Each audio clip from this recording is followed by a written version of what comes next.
Hey, thank you for tuning in. These are podcasts from Playa del Carmen, Mexico during lockdown in the time of COVID-19. Hey guys, Lockdown Diaries Day 2. Do you have your coffee ready or your mug of tea or whatever beer? There's no more beer available in Mexico. Did you know that? Must be horrible being Mexican and not being able to drink your daily dose of six packs. Um, I have the window open, so there might be some little side noise of trucks and stuff. The trucks are diverted through my street because they are starting to close down main streets. I don't see the use of that, but probably somebody had a bright thought about that, that it can help spread the contamination.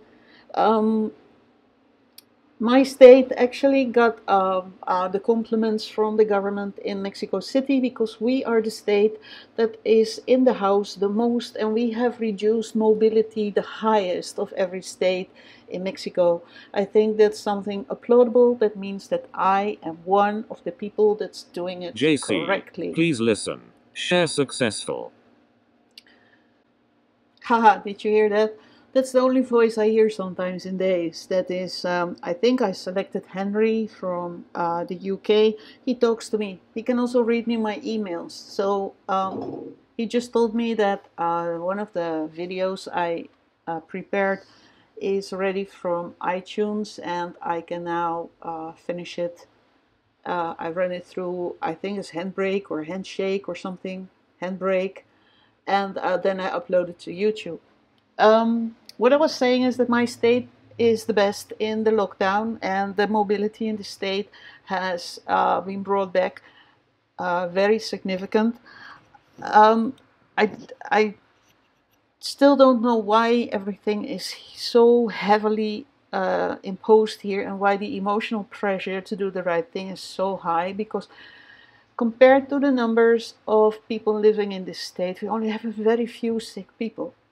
And I really think this is a storm in a glass of water. Really, really. I do understand because this state contributes like 4.5% of the gross net income of Mexico due to the tourism. But um, I do understand they want to reopen tourism, but reopening tourism depends also on the other countries in the world, and everybody is like going crazy on this lockdown and 1.5 meter society. And it will take a long time before like airplanes can follow up on that. So um, it's just that I get so frustrated when I hear like, oh, we have to stay in the house, we have to stay in the house, stay in the house, stay in the house. It's everywhere. Everywhere you look, everywhere. If I open the window, there's a car passing by saying, stay in the house. This is an announcement of the government, stay in the house. It's on Twitter, it's on Facebook, it's in the header of my Google, it's on Google Maps. It is really everywhere, and it drives me insane because I'm not a child. I know by now I have to stay in the house. That's another thing I wanted to share with you. I mean, this is lockdown day 2, I call it, but it's not day 2. It is uh, probably May 2 when I upload this. And when you listen to it, it might even be past May 2. But I'm already on a mild lockdown and a voluntary self quarantine since March 23. That is the day that the Mexican government introduced Sana Distancia with this superhero Susana Distancia, and she's been working her ass off to keep us in the house and wash our hands every 5 seconds. And I think she's doing a great job. I only wish that the limitations weren't that harsh.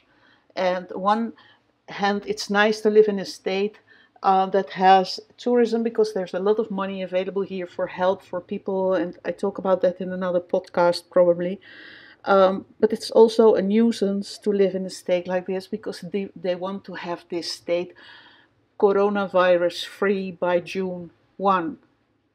And I don't know, to me that sounds like utopia.